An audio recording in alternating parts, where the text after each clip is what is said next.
Good Friday morning. We are following major developments in the Middle East. Hopeful new signs in the push for peace. It is April the 17th. This is Today. Breaking overnight, a fragile 10-day ceasefire between Israel and Lebanon now in effect. The rare truce being celebrated throughout the Middle East, viewed by the U.S. as a key step toward ending the war with Iran. What it all means for the White House, the U.S. military, and the region. We're live inside Israel with the very latest. Money matters. President Trump kicking off a tour of Western states touting his tax cuts with an eye on the November elections. We got to win the midterms. If we don't, these policies are going to be taken away from you. His message to voters. While back in Washington, a blow to his White House ballroom project. A federal judge now blocking some of that controversial construction. We're there live. New details. We're learning more about what may have led to a shocking tragedy in Virginia. The state's former lieutenant governor killing his own wife, then himself.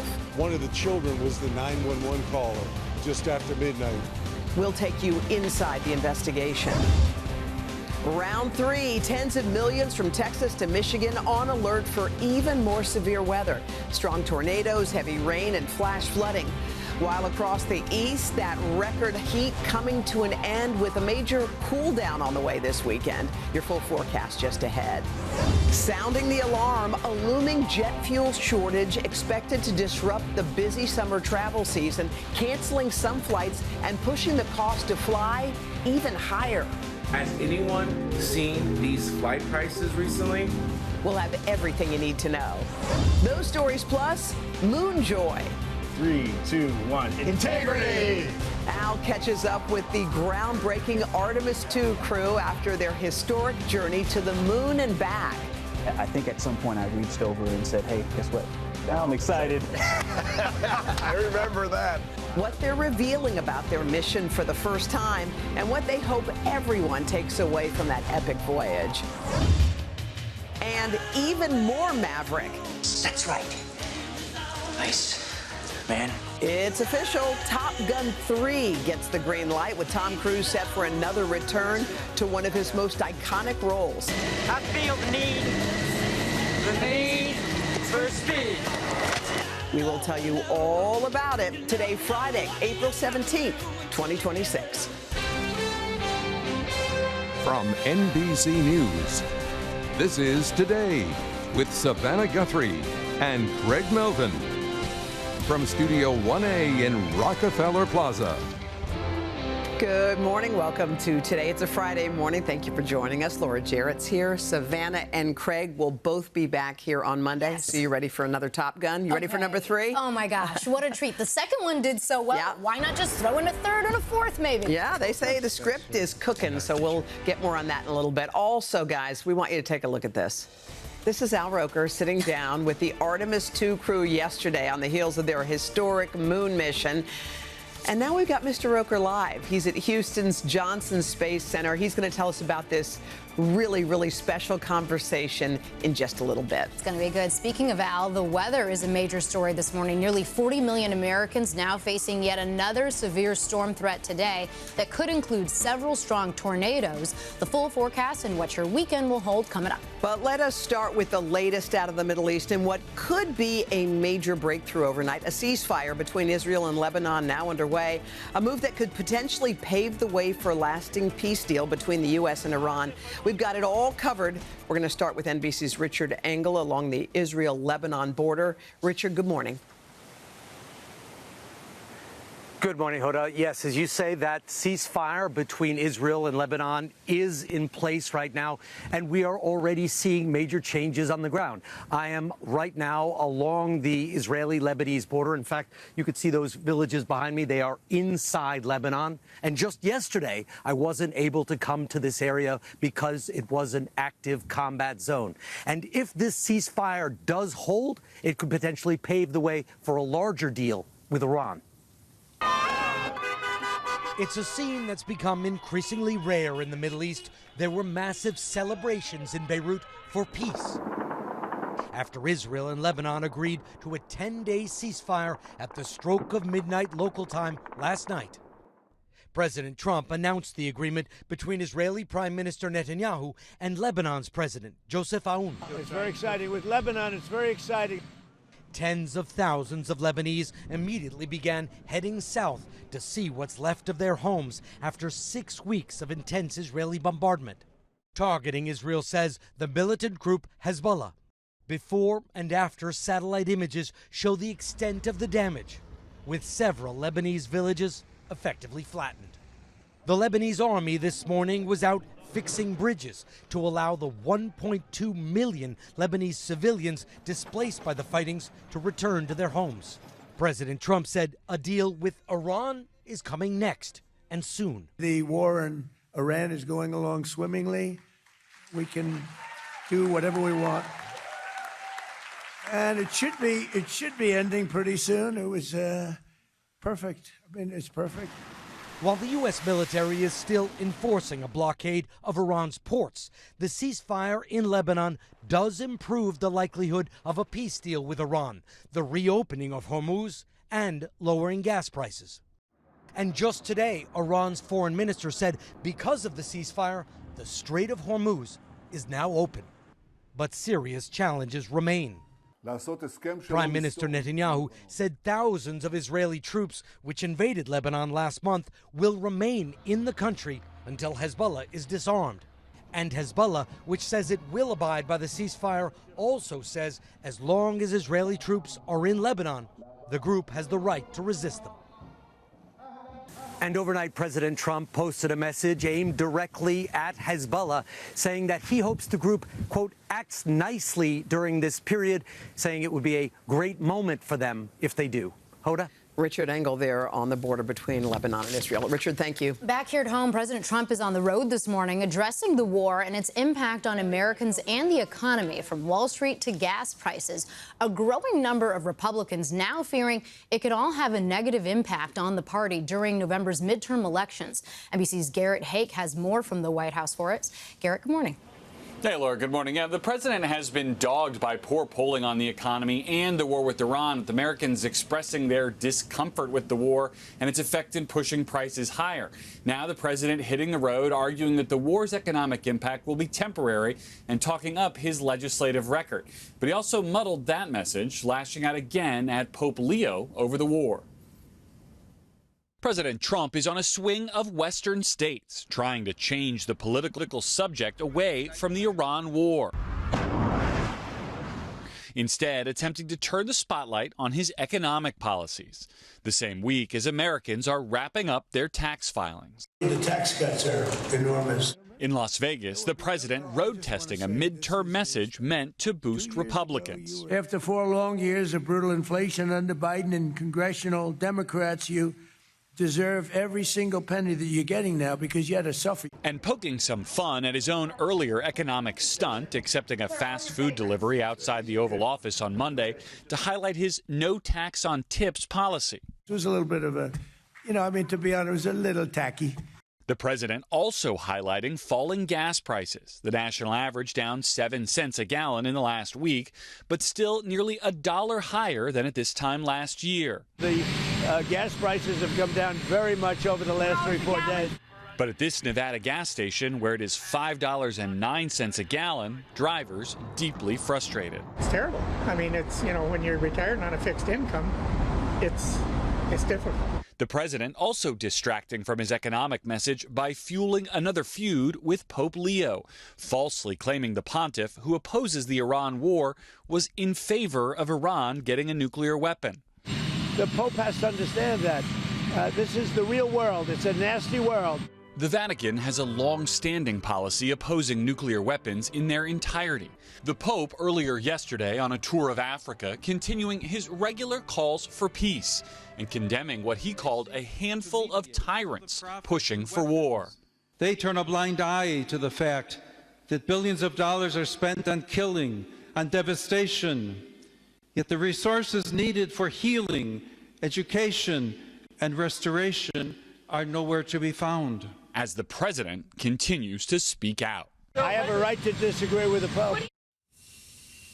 And we learned late last night that the president will be forced to fill another key position in his administration, with the acting ICE director, Todd Lyons, now set to leave government next month. Lyons had led that controversial agency through the last year of tumultuous immigration crackdowns across the country. His replacement has not been named. You remember the Department of Homeland Security, under whose jurisdiction ICE falls, is still shut down, now day 63, without funding from Congress. Laura? All right, Garrett, thank you. And we should mention we will hear more from New York's Mayor Mamdani this weekend. Kristen Welker will have an exclusive interview with him Sunday on Meet the Press. Meantime, the president's efforts to build a grand ballroom at the White House have hit yet another roadblock. A federal judge stepping in once again, ordering a pause on construction of the controversial project. NBC's Kelly O'Donnell is in Washington with details here. Hey, Kelly, good morning. Good morning, Hoda. President Trump is on a hurried mission to stamp his vision across Washington to remake, refinish, renovate, and build his own ornate landmarks. That rush is to get it done while he is in office. But now a federal court and Trump-appointed commission are weighing in on the president's latest plans. This morning, new ballroom backlash. A court blocking the president's dream entertaining space at the White House, prompting an angry response from Mr. Trump on social media. This judge should be ashamed of himself. But a different outcome for the president's passion for a towering arch. The Fine Arts Commission he personally appointed approving an initial concept. All in favor, say aye. Aye. Aye. The new structure would be more than twice the height of the Lincoln Memorial, a soaring 250 feet to honor the nation's birthday. We're building an arc, a triumphal arc, which will be incredible for the city, incredible. All part of his agenda as builder-in-chief to leave his mark on the capital city, adding his name in gilded form to buildings like the Kennedy Center. His desire to paint white over the 1880s gray granite of the Eisenhower Executive Office Building. But on Thursday, a federal judge reissued his order to stop above-ground physical construction of the proposed ballroom, unless there is express authorization from Congress. But basically, he's saying I need congressional approval. And he's so wrong. The court did approve work on below-ground military facilities, including a new secure bunker, but rejected the administration's claim the entire ballroom project is tied to presidential safety. The judge calling that incredible, if not disingenuous. It's quite beautiful, as you can see. While the White House is touting the arch, the commission did acknowledge that public comments it received are overwhelmingly negative. I am here today to express serious concerns and strong opposition to the proposed arch. While advocates see the arch as a celebration, critics say its size could even be a problem for pilots at nearby Reagan Airport. And some veterans groups say it would obstruct the views of the hallowed ground at Arlington National Cemetery. Hoda? All right, Kelly O'Donnell for us there in D.C. Kelly, thank you. We do have more to get to, including new details on a tragic story out of Virginia. Police say the state's former lieutenant governor killed his wife and then took his own life. The couple's children in the home at that time. NBC's Ryan Nobles has that story for us. Ryan, good morning. Hey, Laura, good morning. Justin Fairfax was once a rising political star who nearly became Virginia's governor. But his career was clouded by scandal that led to alleged alcohol abuse and mental health struggles. This morning, a community in shock. I am devastated. I just screamed when I heard the news. Police say the former Virginia Lieutenant Governor Justin Fairfax shot and killed his wife and then turned the gun on himself. He's got a firearm with him, self-inflicted gunshot wound to the head. Police say Fairfax and his wife Serena Fairfax were both found dead. The incident happening with both of their teenage children in the home. Their son called 911. Court documents reveal that the couple was dealing with a contentious divorce. The former governor was ordered to leave the family home at the end of the month, after his wife told the court that he was struggling with alcohol abuse and had detached himself from the family. The pair were scheduled to appear in court Monday for a trial set to divide their assets. Former Lieutenant Governor Fairfax was recently served some paperwork associated with an upcoming court proceeding. The court documents also show that much of Fairfax's troubles date back to his political losses. First, a loss in the race for Attorney General in 2013, and then a sexual assault scandal while he was lieutenant governor in 2019. 2 women accused him of assault during a window of time where he nearly ascended to the governorship, after the then governor, Ralph Northam, was caught up in a scandal of his own. A picture attributed to him in his medical school yearbook showed 2 men, one dressed in a Ku Klux Klan robe, the other in blackface. Northam came close to resigning, but never did. Fairfax denied the allegations and even took a polygraph, but never recovered politically. Now, those who knew and worked with the once rising star are stunned by this tragic end. This unexpected shock, and for an awful lot of us that worked with Justin, he was an enormous talent, and I just can't imagine what his family's going through. And in the midst of this contentious divorce, Fairfax accused his wife of assaulting him. But police say she had cameras installed inside the house, and they were able to view the video footage in the house and determine that no assault had occurred. Laura? Thinking of those children this morning, Ryan, thank you. We want to mention, if you or someone you know is struggling, the 988 Lifeline is always available. Just call or text that number or visit 988lifeline.org. All right, let us switch gears now to the extreme weather. It's impacting tens of millions of Americans. The East Coast set for a major drop in temperatures after baking under that really sweltering heat and record highs this week. Part of the Midwest back on alert for the next round of severe storms. We're going to get Al's full forecast for today and the weekend in just a moment. But first, NBC's Sam Brock has more on how people are coping. Hey, Sam. Hoda, good morning. Certainly, we've been feeling the heat here in the east. Cities like D.C., Baltimore, and Richmond all just topping 90 degrees. And it comes as a huge section of the country right now is bracing for extreme weather, including possible tornadoes. Some 36 million folks right now under severe weather threats. But the biggest story, Hoda, right now continues to be the relentless rain in the Great Lakes region, stressing dams to the max, like in Sheboygan, Michigan, where the water is threatening to breach a dam there. Communities in the Midwest this morning besieged by raging floodwaters. Officials warning the impact of this week's severe storms could last for days, with intense flash flooding prompting urgent evacuations and rescues. Some neighborhoods saw a month's worth of rain. This view from above in Wisconsin showing floodwaters overwhelming roads in New London and creating real rapids on some city streets. People wading through water to gather sandbags in an effort to protect their homes and their businesses. As leaders in Shiocton, Wisconsin say the high waters have left part of their village unreachable. Water even breaching the ballpark at the Milwaukee Brewers game. And Michigan currently under a state of emergency as officials there monitoring water levels at the Sheboygan Dam, now just a mere 5 inches from the top. They've been placing sandbags to guide water flow and to help prevent erosion. The East Coast also not immune to torrential thunderstorms raining down hail in Nashville. While to the north, a scorching taste of summer in early spring. Temperatures approaching 90+ degrees in many cities, including record highs Thursday from Raleigh to Philadelphia, where kids stayed cool at the splash pad. I just got a big water bottle just in case for the heat, and I got 2 fans. And in New York City, Yankees fans soaking up the sun at an afternoon game. Now, guys, we are getting some relief here. Temperatures in the Northeast peaked yesterday. They are expected to be about 10 degrees cooler today. But right now, of course, all eyes are on the Midwest, where emergency planners are just hoping that what they've done there to prepare for today's deluge is enough to protect residents from potentially devastating flash flooding. Put it back to you. We hope so. All right, Sam, thanks so much. We wanted the heat. Here it is. Let's check in with Al, who is standing by at Johnson Space Center with more on the forecast. Hey, Al. Hey, guys, good morning. Let's take a look. So here's this system that's developing. It's going to be pushing to the east, coming out of the plains, a potent cold front. It's going to bring dangerous storms from Texas on into Wisconsin today. We've got a risk of severe weather, strong tornadoes possible. In fact, take a look at this area. We could see EF3 tornadoes or more close to Madison, Wisconsin, Davenport, Iowa, Burlington, Vermont.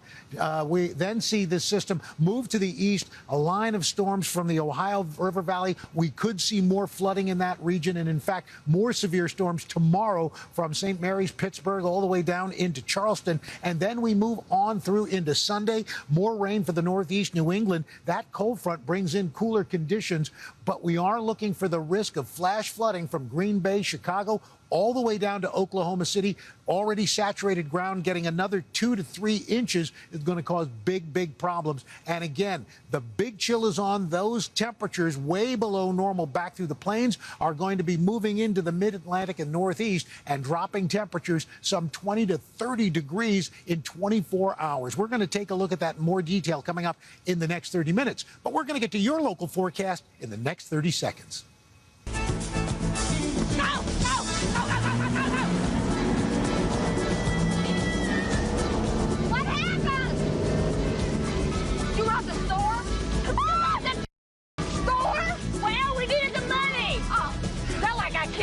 For God's sake, Thelma. I love it.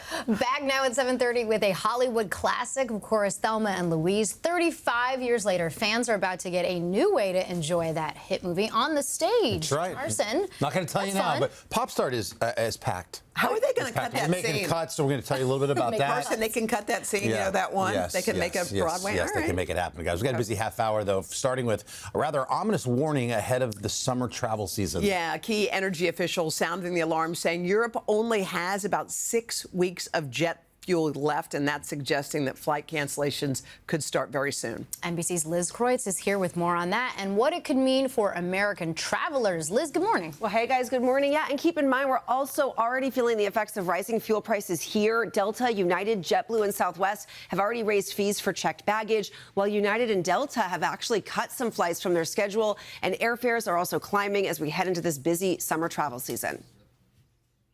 This morning, a new warning and advice for travelers ahead of the busy summer season as costs rise overall. Has anyone seen these flight prices recently? Now, a possible fuel crisis for many popular destinations. Europe has just 6 weeks of jet fuel left, according to International Energy Agency, saying the Iran war has spurred shortages. With destinations like Italy, France, and London popular in peak travel season, the fallout could affect American travelers. Europe is still one of the most heavily searched areas for summer travel. Experts say to expect higher prices, less flexibility for bookings, and more schedule changes, particularly in May and June. One man sending us a flight cancellation confirmation email he says he received from North Atlantic Airways. His summer trip from LA to Paris grounded after what the airline called an extraordinary surge in oil prices, followed by unpredictable fuel supply shortage constraints. While experts tell us any jet fuel shortages in the U.S. aren't imminent, they are worth watching. I'm not worried about shortages yet, but they could develop if the competition for our supply really heats up. As the fallout from rising fuel prices continues, multiple outlets reporting that a well-known budget carrier, Spirit Airlines, could be liquidated as early as this week. Spirit telling NBC News, "We don't comment on market rumors and speculation." Spirit is in bankruptcy for the second time in a year and a half. And if you've never flown on Spirit, you want them in the market to help put pressure on those other larger carriers. And those prices are rising regardless. Flight Deal Service Going releasing their summer outlook, revealing domestic airfare prices are up 18%, with international trips rising 7.5%, an increase of 13% year over year. But many saying Americans can still find deals if they book now. You've got to figure out a way to still travel on a budget. That's what everyone wants, travel on a budget. Right. So what are the best ways? Like, what are the top tips on ways to save? Yeah, I mean, number one, flexibility, right? If you have flexibility on your dates and your destination, you're going to have a much better chance being able to find some kind of good deal and just book that. Travel experts really love the app Going. They recommend getting that app because what they like about it is that it will give you a push alert on your phone when there's a good deal for a destination you want, so you can snatch it right away before it's gone. And then I know people don't love it, but you got to get travel insurance this summer. Don't skip on it. You know, I always decline that. Decline, but don't, because look, what if your flight's canceled or changed? It could save you a lot of money. Yeah. It really could. And also, before you book it, though, do check your credit card because some actually include travel insurance in their perks. Good. By the way, it's been nice having you in New York this week. Thanks, Good guys. to see you. Thanks so much. All right, guys, still ahead, our friend Tom Yamas is going to join us with a special look at the special series that he's kicking off tonight. It's called The Great Americans, and he'll start with Olympic icon Michael Phelps and the part of his legacy that he says is actually better than winning all those gold medals. But first, this is ground control to Major Al. All right, he's in Houston at the Johnson Space Center where the Artemis II crew seem to have made him an official member of the family. Hey, Al. Hey guys, I got to tell you, it is such a thrill to be here, and I can't wait to bring you my conversation with the Artemis II crew. They are just too good to be true, and guess what? They are true. They are so special, and we're going to show you why when we come back later on today.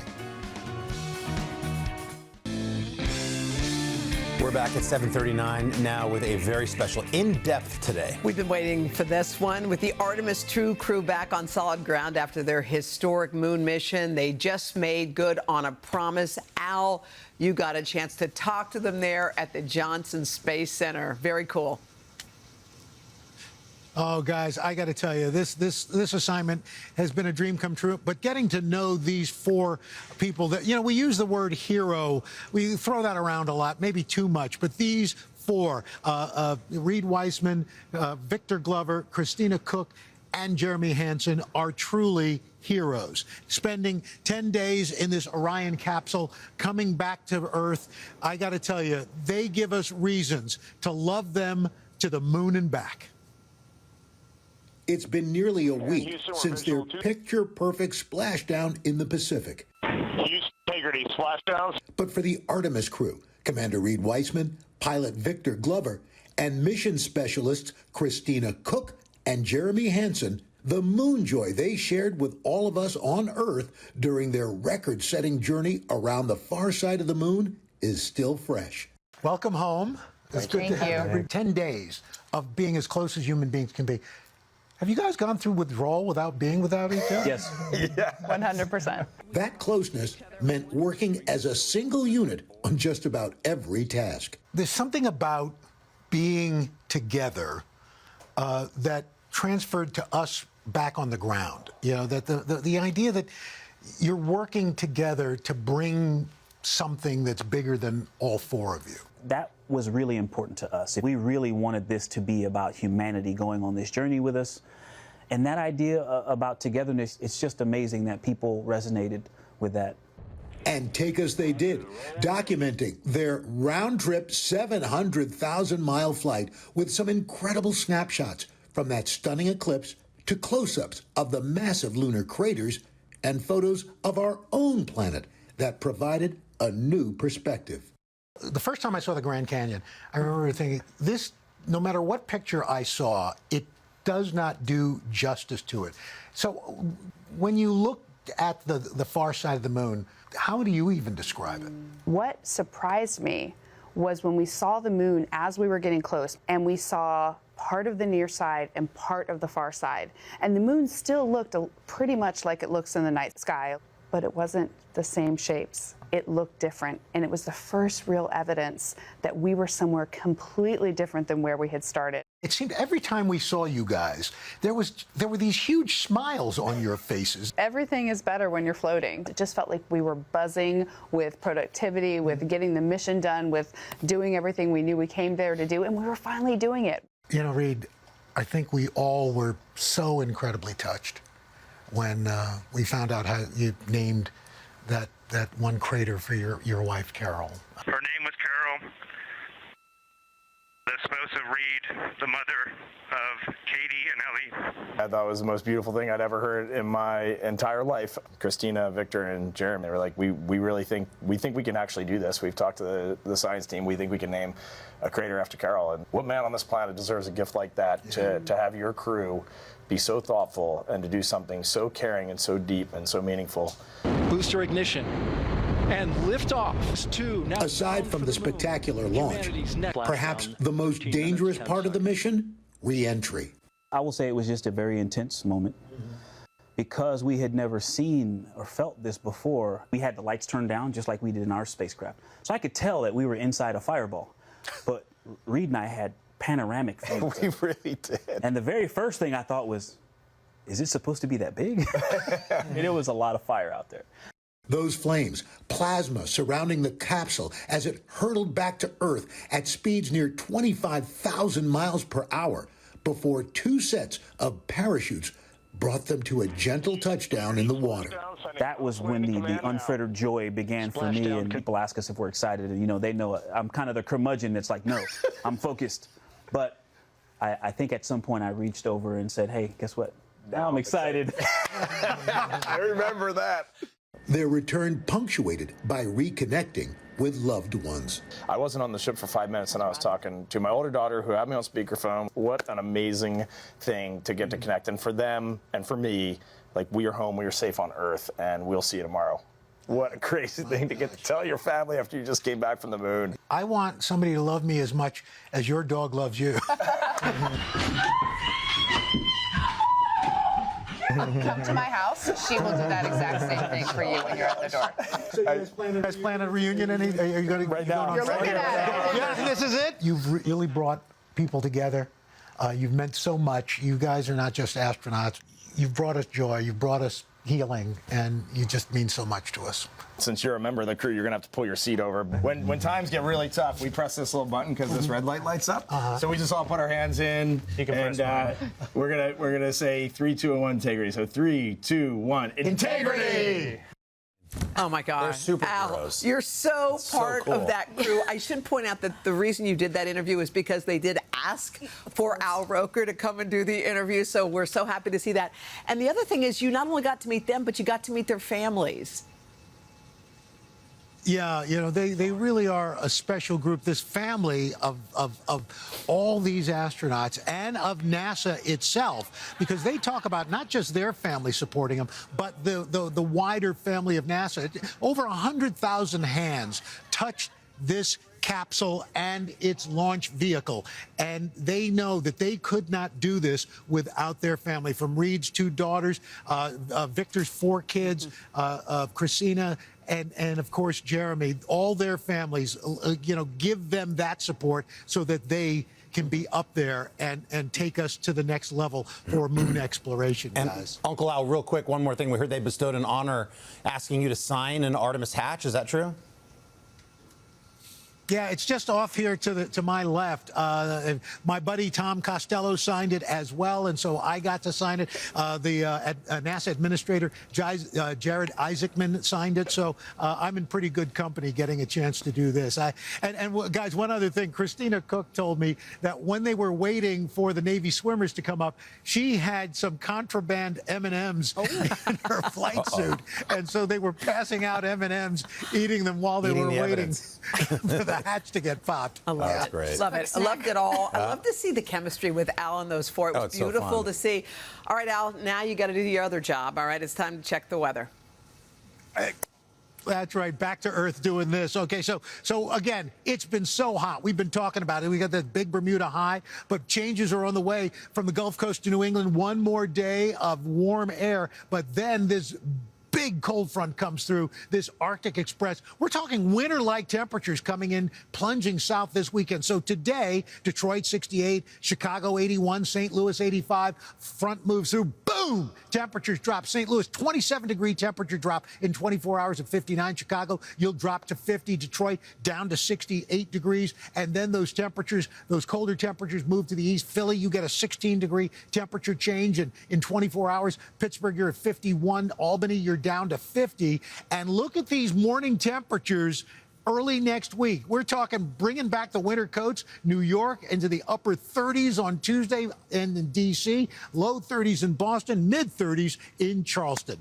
That's what's going on around the country. Here's what's happening in your neck of the woods. And that is your latest weather. Guys, all right, well done, Uncle Al. Don't run away to space. We need you here, Al, despite your besties. All right, Carson, it's time for a little sneak peek. That's right, our Pop Start sneak peek, guys. And you mentioned at the top of the show, Tom Cruise officially flying back into one of his most famous roles. Think about your love drives a man insane. You broke my will, oh what a thrill. Goodness gracious, great balls of fire. Goodness gracious, Maverick is back this week. Cruise announcing his official return for a third Top Gun movie. That news revealed to a lucky crowd at a Las Vegas CinemaCon media presentation. He'll reunite with producer Jerry Bruckheimer following the duo's massive 2022 sequel success that totaled $1.5 billion at the box office. You might recall Maverick was supposed to come out during the pandemic, but they decided to shelve it and really gamble on it. Put it out, and of course it was so good, it did so well, and it brought people back to the theaters. Brilliant, brilliant. So a third's on its way. All right, guys. Hey, your morning boost's on the way. Plus, there is a new way to celebrate the legacy of music icon David Bowie. We're going to take you inside his childhood home, now being turned into a major fan attraction. But first, these messages. Guys, coming up on Pop Starred, it is a packed New Music Friday, including Olivia Rodrigo's long-awaited return. That and much more after a local.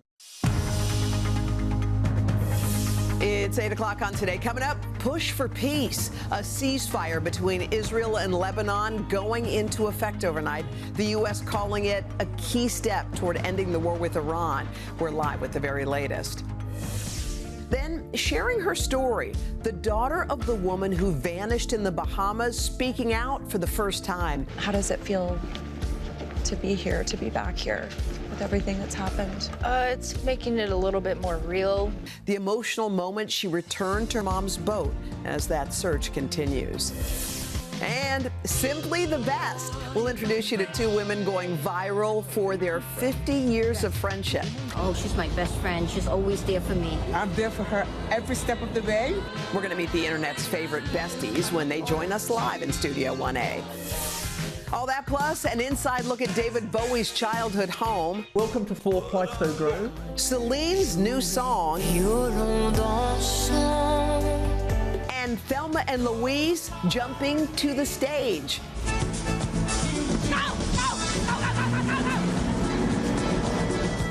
Today, Friday, April 17th, 2026. On a trip to New York from Liberty High School in Frisco, Texas. Good morning to my daughter Bridget in Batavia, Illinois. On a girls trip celebrating Kira. Visiting today from Des Moines, Iowa. Huntsville, Alabama. Bismarck, North Dakota. Salina, Texas. And Suffolk, Virginia. Baby, I don't need me another. No. From Massachusetts, celebrating our 50th birthdays. Hi to my grandbabies in Oklahoma. Love you, Kane and Austin. Today is our anniversary. Here for spring break. From Brentwood High School in Nashville, Tennessee. We see you. There's Brentwood High School, Knoxville, Tennessee. We got a great crowd this morning. Still nice and warm and toasty. Gorgeous day, giving everyone a lot of camera time. Big crowd.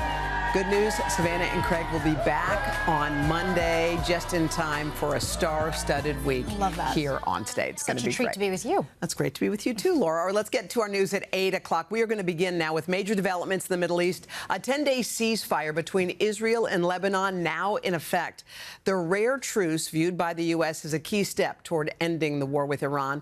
Let us get the very latest from NBC's chief foreign correspondent, Richard Engel, who is in Israel. Richard, good morning.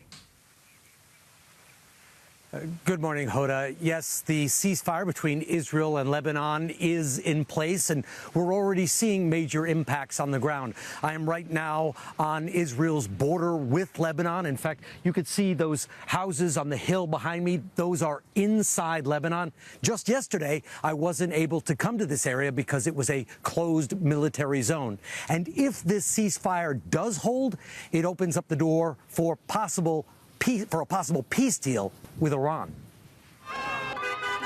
It's a scene that's become increasingly rare in the Middle East. There were massive celebrations in Beirut for peace after Israel and Lebanon agreed to a 10-day ceasefire at the stroke of midnight local time last night. President Trump announced the agreement between Israeli Prime Minister Netanyahu and Lebanon's President Joseph Aoun. It's very exciting. With Lebanon, it's very exciting. Tens of thousands of Lebanese immediately began heading south to see what's left of their homes after 6 weeks of intense Israeli bombardment, targeting, Israel says, the militant group Hezbollah. Before and after satellite images show the extent of the damage, with several Lebanese villages effectively flattened. The Lebanese army this morning was out fixing bridges to allow the 1.2 million Lebanese civilians displaced by the fightings to return to their homes. President Trump said a deal with Iran is coming next, and soon. The war in Iran is going along swimmingly. We can do whatever we want. And it should be ending pretty soon. It was perfect. While the U.S. military is still enforcing a blockade of Iran's ports, the ceasefire in Lebanon does improve the likelihood of a peace deal with Iran, the reopening of Hormuz, and lowering gas prices. And just today, Iran's foreign minister said because of the ceasefire, the Strait of Hormuz is now open. There is, however, one major risk for this ceasefire between Israel and Lebanon to collapse. There are still Israeli forces, thousands of them, inside Lebanon, just over those hills behind me. Israel's Prime Minister Netanyahu says they will stay there until Hezbollah is disarmed. Hezbollah says that it will abide by the ceasefire, but it considers those Israeli troops legitimate targets as long as they're on foreign soil. Hoda? All right, Richard Engel for us there on the border. Richard, thank you. We turn now to the case of Lynette Hooker, the American woman missing in the Bahamas for nearly 2 weeks now. This morning, her daughter, Carly Aylesworth, is there helping to help search for her mom, who allegedly fell out of a boat. Now, according to police, Hooker's husband, Brian, remains a suspect in her disappearance, but he has not been charged with a crime and denies having anything to do with it. In a Dateline exclusive, Carly visited the boat where Lynette and Brian lived for the first time since her mom went missing. The 28-year-old emotional as she imagined her mother still there. How does it feel to be here, to be back here with everything that's happened? It's making it a little bit more real. A lot of sadness. Like when I first got here, I sat up on there and looked at the boat and started talking to her like she was here. What did you say to her? I was like, hey, Mom, I'm here wherever you are. Like, I just want to talk to you and see you again. And Carly says she spent 3 hours talking with police in hopes to continue bringing attention to this case. Brian Hooker, meanwhile, has now left the Bahamas after being released from custody.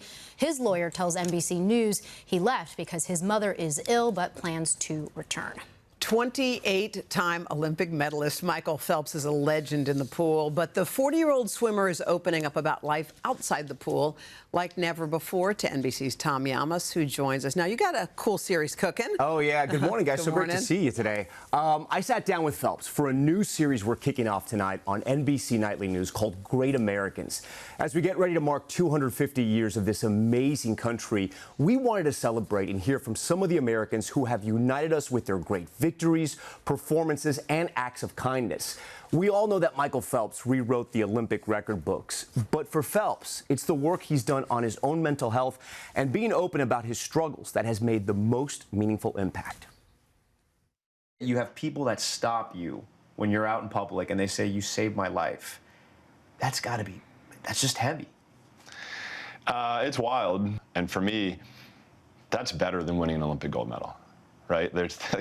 There's nothing you can say, nothing you can do that's better than that. Giving somebody a chance to be their authentic self and live life how they should. I go back to myself as a kid in the swimming pool, and I was just living the dream. Yeah. And that's, we live in a complicated world, and if we can focus on what's in our control, watch what happens. Wow.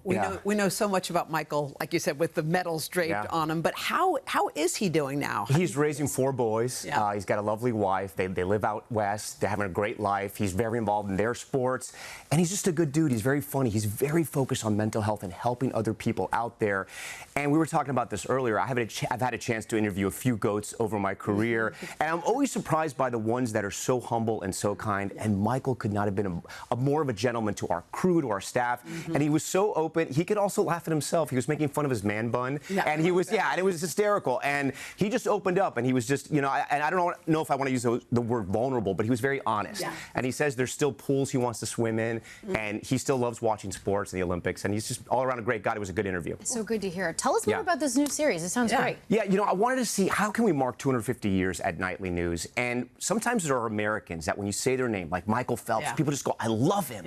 And so we wanted to find people like that all across the country. They're athletes, they're performers, they're everyday Americans. And because of their victories, because of their performances, because of their everyday good acts, they have brought us together. And so we're interviewing a bunch of people. It's going to be every Friday night on Nightly News. After Michael Phelps, we have Billie Jean and Billie Jean King. And she has such an incredible story, as you guys know, for a lot of reasons. But she told me this story that she was 9 years old watching professional baseball, and something inside of her crushed her because she knew she could never play professional baseball. And she remembers this moment, right? But then she picked up a tennis racket. She learned tennis. So cool. She now not only owns several professional women's sports, right? She's a part owner of the Los Angeles Dodgers, besides everything else she's done. And that's just part of her story. And the thing is, we ask the same question to all these people. What do you love about America? Each one is different, and it's beautiful. And so we're very excited. That's a perfect Friday evening story for your show. Way to go, Tom. Good to see you. We'll be watching you against Great Americans every week. We're going to start this off tonight on NBC Nightly News. All right, the news is covered. Now, Hoda, you're handling the boost I'm doing again. that. Here we go. Here we go. Back to the old days. Funny, we just heard about Mr. Phelps because I've got another swimmer to show you who could win gold if we had a boost Olympics. Meet Evelyn. She just celebrated her 100th birthday by fulfilling a lifelong dream, swimming with otters. Check this out. Oh my goodness. Got his little hand in there. Oh. Oh my gosh. There's fish in your pockets. Oh, I see. Snacks, and that's what they're doing. They're getting in the pockets. Oh, there he goes. There's one floating around here. Looks like a fish to me. You're trying to knock me off my seat. Okay, is that the cutest thing you've ever seen? Evelyn. By the way, we've thought of a lot of 100th birthday celebrations. That one stands all by itself. Way to go. I didn't even know you could get in a tank and just pet a baby otter. Who knew? Who knew? All right, Carson, what you got coming up? Where do you get an otter? All right, guys, we won't spoil the season finale of The Pit. If you haven't seen it yet, don't worry. But we do have some new details on what's to come for the hit series and Pop Start on the way. Plus, you may recognize this pair going viral, melting hearts with their 50-year friendship through thick and thin. Well, guess where they are? They're right here in Studio 1A. We're going to celebrate them and their remarkable bond. Coming up right after this. Look at that beautiful sign. Best friends for 47 years. Well, we're back inside Studio 1A. We've got best friends outside and best friends inside. A perfect setup for a heartwarming story we love. It all started when Candace Eng and Diana Prince were stopped on the streets of New York to chat about their friendship. Well, it turns out it's been going strong for 50 years. They became this adorable internet obsession. We're going to talk to them in just a minute. But first, their journey through thick and thin. Are you two friends? Yes. Would you mind telling me the quick story of how you two met? Oh, that's good. We're definitely besties. A chance encounter with a friendship that captured our hearts. Candace Eng and Diana Prince were stopped in New York City by a reporter from Besties NYC, which is a social media site which shares stories about friends. And this was a special pair, friends for 50 years. Their video has been viewed almost 100 million times. Oh, she's my best friend. She's always there for me. Candace and Diana met the very first day of school at Manhattan Community College in 1977. They were in the same English class with just one empty seat. Diana sat next to Candace. What followed was a lifetime of memories together. They raised kids, the two families spending summers at Diana's home in Connecticut, Thanksgivings together at each other's homes. Well, now the best friends are facing their toughest battle yet. I have cancer. Candace was diagnosed with breast cancer in November of 2025. Her secret to treatment? Diana, the supportive friend through it all. I'm there for her every step of the way. I sit there through the chemo, the treatments. I said, you're not going to go anywhere without me being with you. I just want her alive. The internet fell in love with their friendship. To be loved like this is a gift, one user posted. Another writing, female friendships are priceless. Hello. The two embracing their newfound fame and launching their own Instagram account with updates on their journey together. Hope you can keep on following us so we can send some inspiration your way, or maybe you send some our way. Showcasing the power of friendship through all of life's ups and downs. If it wasn't for you, Diana, I would never be able to do this on my own. Oh my gosh, that is so beautiful. We should have had Kleenexes. Okay, do we have Kleenexes? Let's grab some. Candace, tell me how you're doing, first of all. I'm doing okay so far. Yes, thank you. I'm going through my chemo. I'm on my, on the 27th of this month, I will be my 4th session of chemo. Thank you so much. You're welcome, my love. Yes, thank you. So after chemo, I will be going through radiation. So hopefully, everything will be... Here's what's beautiful. I mean, all the medicine in the world is helping you. Yes. You talk about this girl right here. Yes, Diana, when you... Friend. Yeah. First of all, can we just take it back, Diana, to the beginning? First of all, you're sitting in a seat next to this woman who will end up being your friend of 50 years. What's the secret to a 50-year friendship, do you think? We made a promise to each other that no matter what it is or how bad it is, if you're mad at me, you're going to tell me what it is. We're not going to walk away from it, and we're going to confront it and solve it, because we're going to remain friends. That's the secret. You have to be honest with each other. I love that. And say whatever is inside. So I have a question. What do you guys have in common? What is it? Well, we go shopping. Vacation, we love shopping is the number one. Yeah. On vacation, we go, Diana loves her turtles. In the ocean, I love my monkeys. When you guys are walking down the streets these days, what do people say? First of all, do they recognize you? Yes. Your stars. Okay. Okay. What's it like? What do they say to you? They say, most of them say, can we have a hug? Oh, I love you guys. Yeah. And they always wishes to Candy, like, you got this. Candy, you got this. That's what they say. Feeling, and everything, Yeah. You know what's so interesting too, Candace? When you guys were walking down the street on that random day, you hadn't really told people about your cancer. You had told Diana and a couple of people, and you had kept it very secret. But somehow, when this photographer walks up to you, his name's Seth, and I think Seth is here. Yes. Seth is the guy in the back. Let's just get a quick shot of Seth. In fact, Candace said if Seth wasn't here today, she would not be here today. What was it about that moment that made you open up, do you think? No. Yeah. He just had that face? Yes, just had that face, when I said the C word. Yeah. Yeah. His heart came out, and you see the expression in his face. He was so heartwarming and well, I love it. I just want to say that I love your friendship, and I love that you guys go on trips together, right? You guys take vacation. Where's that place you like to go? Barbados. Barbados. That's one of your favorite spots. It's been how many years have you gone? We started it when we retired. We've only been 2 years. And it was supposed to continue, but now she's got the cancer. Okay. So you retired from where? Where were you? Well, I retired a long time ago, but I was working part-time at TJ Maxx. First, I was at Williams-Sonoma, and then I went to TJ. So you retired. So then we want to keep the tradition alive, if that's okay. So as soon as you're feeling better, we have a surprise for both of you, and that is that Sandals is going to give you, Sandals Resorts is sending you on a week-long trip to Barbados at one of their 2 all-inclusive resorts. You're going to relax by the pool. You're going to hang out together. So we would like to gift you with a trip to Barbados to show you just how much we love your friendship, just like you. So it's a trip for 2. It's a girls' trip. What do you think? Thank you. You guys here, Kleenexes for all. Yes, I just want to say, you guys, what you're modeling is amazing. Female friendships, I think, are so special and so important. And I just want to say thank you for putting it on full display. Oh, thank you. All right. Thanks, ladies.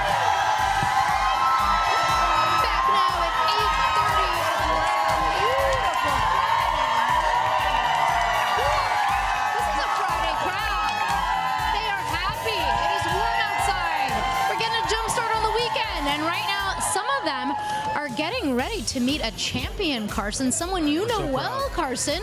We are there she is. it's Alexia J, the very first winner of The Voice Battle of Champions, where she's going to show us why when she performs live in our third hour. Wait till you hear her sing, if you haven't already, in our third hour. We are so proud of Alexia from Team Adam, our champion from the Battle of Champions. It was so fun to watch her win. She's amazing. She's going to be terrific. By the way, it does feel like a summer concert outside. It's insane. This crowd is I know. This crowd is birthdays, girls trips, the whole thing. This is like one of those around the horn days, but Al's not here. I know. It's going to have to be one of us. Okay, meantime, ahead in this half hour, get ready to shop. Adriana Brock's here to highlight some of the exciting brands and products that were on display at a one-of-a-kind Shop Today event.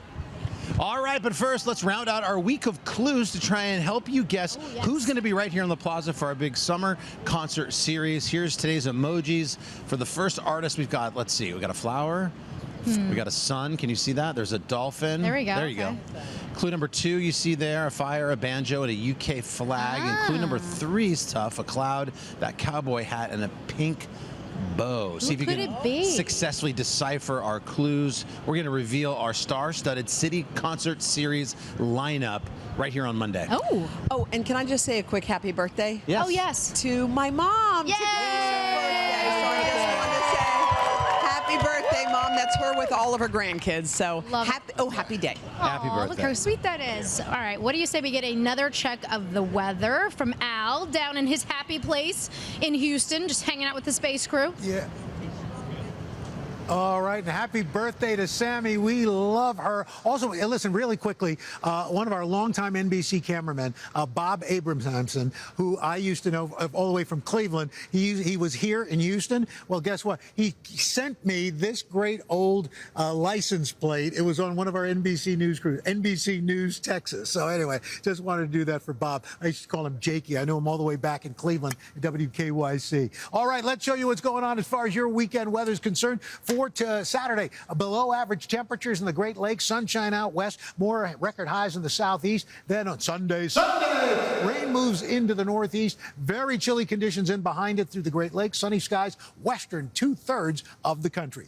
That's what's going on around the country. Here's what's happening in your neck of the woods. And that's your latest weather. Now, guys, you know I'm right here at NASA's Johnson Space Center in Houston. Here's a little fun fact. Did you know when the Artemis II crew returned from their historic trip, they wanted Uncrustables, Smucker's Uncrustables, that's right, as their very first food upon coming back home. So guess what? Friends at Smucker's answered the call. They delivered an abundant amount of sandwiches awaiting their return. So that's good news. By the way, Carson, I see you've got sneakers. I think you have to go round the horn, baby. Okay, I'll do it. Come on. Don't tempt me with a good time, do it Uncle right now. I'm Come down. on. Let's go. We have a huge plaza. Come on. Well, you're not. I can't do it now, though, right? I got to talk Where to you Mike. going? I'll get to it. I promise. I'll get to it. But first, the NBA postseason is underway this weekend. The playoff action is going to be right back here now after 24 years on NBC, gearing up to call some of the action. Our buddy Mike Tirico, of course. Mike, the last time we had the NBA, the Lakers won their 3rd championship. It was 24 years ago. The faces of the league were Kobe and Shaq and Tim Duncan. Yeah. And now it's Wembanyama, it's Jokic, it's Luka. How have you seen the game change? It's a different time for sure. Thank you for putting me on hold for Mr. Roker. Mr. Roker's demand on hold for me. I'm empowered already on a Friday morning. Yeah, the league has changed, different stars, but still the same excitement that the playoffs always bring. And you mentioned Victor Wembanyama in San Antonio. That's going to be one of the big stories we're following over the next couple of days. Tonight there are 2 games. It's Charlotte in Orlando. Golden State is going to play against Phoenix. The winners of those 2 games are in the playoffs, and then we get started on Saturday. We've got a doubleheader Sunday night on NBC. By the way, the pre-game stuff has been incredible. We've been watching all of these incredible finishes. Mike, how do you see this playing out? Yeah, the play-in has been unbelievable, Hoda. In the Eastern Conference, obviously the team that everybody is watching is the New York Knicks and the Boston Celtics, but the Detroit Pistons are the #1 seed. They had the best record this year in the Eastern Conference with 60 wins, but Boston is a #2 seed with Jason Tatum, who tore his Achilles. He came back. Jaylen Brown's really good for them, and then you just saw some highlights of the Knicks. It's been since 1970 since they won an NBA title, so the fans there in New York are hungry for a new championship. Hey, Mike, all eyes also on OKC, the defending champs. What do you think? They're going to do it again? Yeah, that's the favorite, Laura. No doubt, Oklahoma City is the best player in the league, the MVP last year and probably this year, Shai Gilgeous-Alexander. They won the title. They're young. They're so exciting. Carson mentioned Victor Wembanyama. We'll see him Sunday and Tuesday on NBC as he makes his playoff debut. He's one of the most unique, talented, and special players. But Denver, the Lakers, Houston, with guys like Kevin Durant, LeBron James with the Lakers, all these teams have great chances to make a run in the playoffs. I think the West playoffs are going to be awesome. And we'll have the Western Conference Finals on NBC. So we're gearing up to hit the road for a great 6 or 7 weeks. It's such a fun time of year. It's going to be great. Mike, thank you. The best. NBC sports coverage of the NBA playoffs begins with Basketball Night in America, Sunday night at 6 Eastern on NBC and Peacock, followed by a can't-miss playoff doubleheader. I think we got to go around the horn. I think you were dared.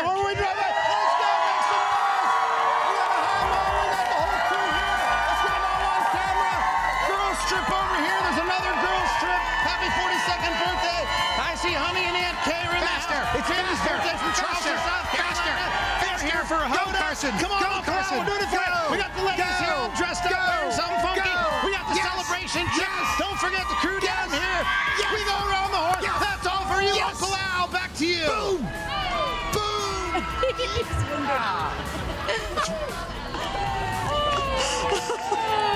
So good. That was amazing. That was a good around the horn. A great place to start right here. All right. Pop Star is so big that there's time for extra Pop Star. We're going to talk about that, plus a Big Music Friday, all coming up. But first, this is today on NBC. We are back now, just about 8:40, and you have a stack of I know, I got to get right papers to ready it, guys. buddy. Big time New Music Friday. We're going to start with Celine Dion, who's back with a new single this morning, dropping a French song. It's titled Danson, which translates to Let's Dance in English. Take a listen.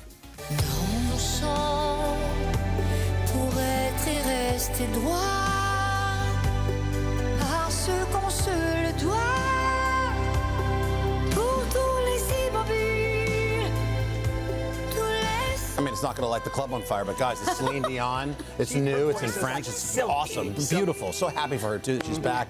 Next up is Olivia Rodrigo. Her new single is called Drop Dead. There's a music video that's interesting. She somehow got access inside the Palace of Versailles for the video. Take a look.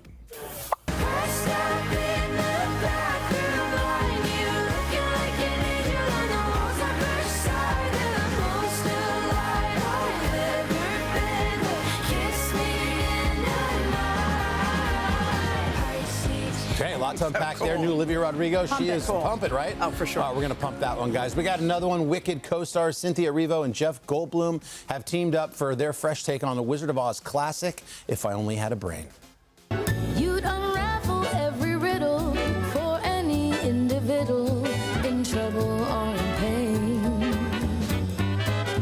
With the thoughts I'd be thinking I could be another Lincoln if I only had a brain. It's jazzy. It is back to the older days, but it still feels new and contemporary. Love it. Very good. We're going to pump it. Next up, Thelma and Louise. We all remember that shocking ending. Let's not get caught. What are you talking about? Let's keep going. Well, they're going to do it. They're going to still keep going. The 90s classic getting some new life thanks to a stage musical adaptation. It was just announced that the new show is going to premiere in London this fall. We'll keep our eyes open. Maybe it'll transition stateside to Broadway, which would be cool. Next up, The Pit. Don't worry, no spoilers. Last night, the show wrapped up season 2 with a cliffhanger for the fate of Noah Wiley's Dr. Robbie. Almost out? Is this where you trying to talk me out of going? Me? No, not a chance. Why, are you having second thoughts? Nope. No? Nope. We need to get this baby out right now. Well, will he stay or will he go? We're going to find out sometime very soon. The show's creators have revealed that the writers are already working on season 3, which is actually going to start filming in just a couple of months. The new episode's on track to stream as early as January 2027. And finally, Ryan Reynolds, the Hollywood A-lister, recently sitting down with Willie Geist for his latest Sunday sit-down live show. It happened right here in New York at our host venue. That is City Winery, a great spot. And during their chat, Ryan opened up about life as a co-owner of the Wrexham soccer team. And you guys are now knocking on the door of the Premier League. Premier League, and you yeah. were like 4 tiers below that or so. We when were you as started. low as you get. We were close to a beer league when we started. Yeah. You know, Wrexham 5 years ago, you'd be hard-pressed to find someone who would say the name Wrexham. And now they can't say it without a eating grin on their face. There you go. You can catch more of that great conversation this weekend right here on Sunday Today. Love that. That was a great pop star. Yeah, thanks so much. Very Friday, packed. why not? All right, up next, a new tribute to music legend David Bowie at his childhood home. Our Molly Hunter is standing by in London to take us on a tour. But first, this is Today on NBC. We are back now with an intimate new look at the making of an icon. Yeah, David Bowie, of course, one of rock music's great legends. Before his fame, his childhood was spent in a small house in a London suburb. So all these years later, it's being put back to the way it looked when he lived there back then. NBC's Molly Hunter got a peek inside. Hey, Molly.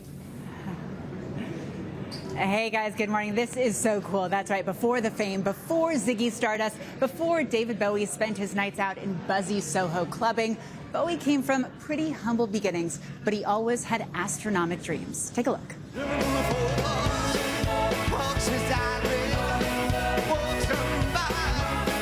Long before David Bowie hit the plaza as the global superstar we all know, it all started here, about an hour outside of central London in the sleepy suburbs of Bromley. Hi Molly, welcome to 4 Plaistow Grove. Jeff Marsh is part of the team planning to restore his childhood home back to 1963 reality. They moved here in 1955 when he was 8, and he lived here until 1967 when he was just on the edge of stardom.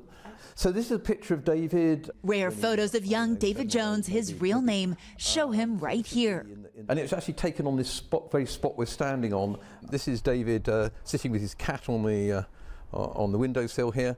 Marsh is piecing together clues, trying to match exactly what the house would have looked like. And if you look in here, there's a patch of wallpaper here. And upstairs was Bowie's sanctuary. So do come into David's bedroom. This is it. This is it. Very small space. The room, now bare, would have been filled with music newspapers, records, a Grafton saxophone like this, and lots of books.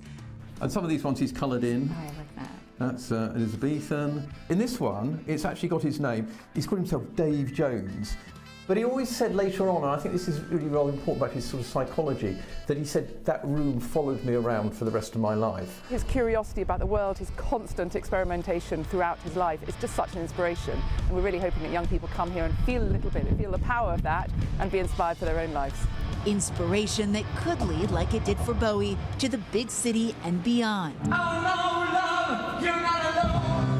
At London's Light Room, opening next week, visitors will be able to step into Bowie's greatest hits.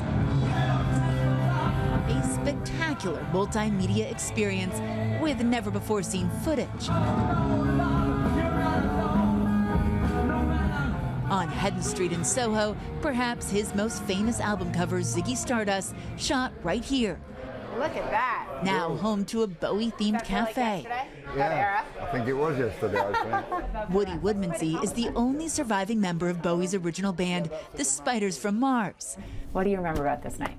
It was absolutely pouring down with rain, and we just went, no way.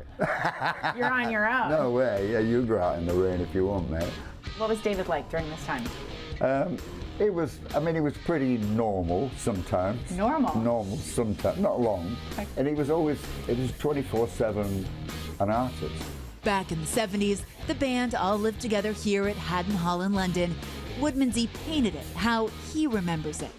What was life like in that house?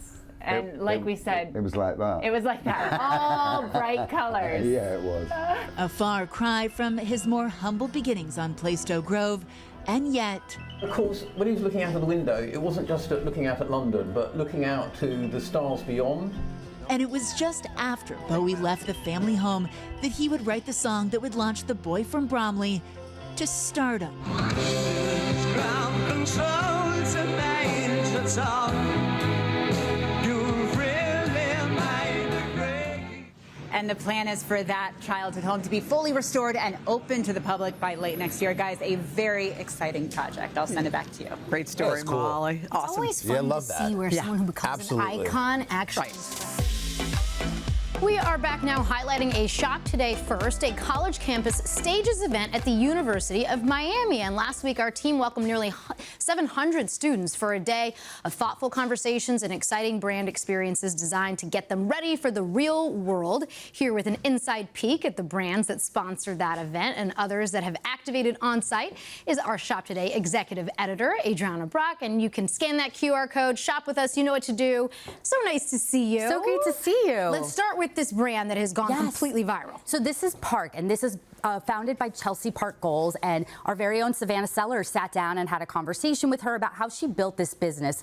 And, you know, we're at the University of Miami speaking to students who are really inspired to be entrepreneurs, start their careers, and she's known in that space because she created these viral mock neck tops. So if you probably haven't heard of this brand, but if there's a tween or a college kid in your What life, are you they've saying heard about of me? it. No, I hadn't heard about it, but they also make these really cute mock necks Super that cute. anybody can wear, and they're meant to be oversized, really cute. And she just launched her core collection, which is a bunch of elevated basics. And I have to give a shout out to Giovanna on our team. She's our EP, and she was rocking one of those shirts and looks amazing in it. She was ahead of her time. She's celebrating a milestone birthday this week. That's Happy so birthday, fun. Jo. Okay, and so they have hats, they have bags, everything. Okay. Let's talk moisturizing sunscreen. Let's talk about Biore. And I personally really like this one because I actually discovered it when I was on my honeymoon in Hong Kong, and I couldn't find this in the States. So I bought a ton of these. And what I like about it, it's now available in the States. It's available on Amazon, really affordable. What I love about it,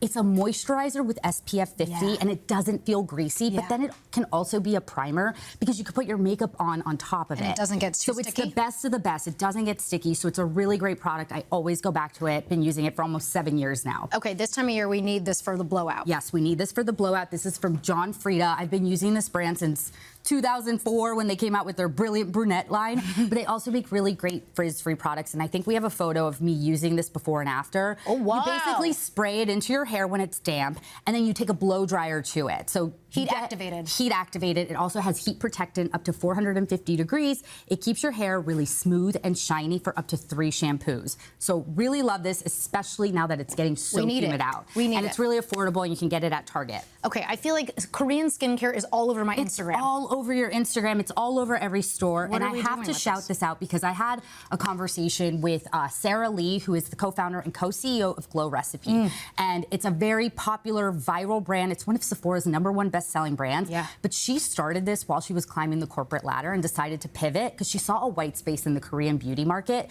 So she is actually one of the first beauty brands that launched here in the United States to expose people to these products. And they're really great. I really love these little sheet masks. And you just put it all over? You put it all over, and they're literally just under your so eye? thin. No, you can put it on your cheeks, the forehead, neck, and there's 3 different types: exfoliating, soothing, and vitamin C. Okay, tell me about this new book. So this book is from Vivian Tu. Have you ever heard of Your Rich BFF on Instagram? Yes. She has over 6 million followers. She's a former Wall Street trader, turned New York Times bestseller, and this is her 2nd book. It came out earlier this year. She sat down at the event, and she was talking about financial tips and building generational wealth, and this book is a wealth of knowledge, and her advice is always practical, straightforward, and lighthearted at its core. Okay, we don't have too much time. Zenni Optical. We've got to talk about Zenni. I love this brand because you can totally customize your glasses. You pick out the frame, you pick out the type of lens, prescription, non-prescription, and then you can even pick out the tint. Shapewear, we need it for under the Shapewear dresses. is the foundation of everything in the summer. This is from Shaper Mint. These shaping shorts, love. They don't roll down, lightweight and breathable. Always love it. Scan the QR code. Today earns a commission. We'll be right back after your local news. Hey, thanks for watching. And don't forget, you can catch the Today Show every morning on NBC or take Today when you're on the go. Just follow the Today podcast on Apple Podcasts, Spotify, or wherever you listen.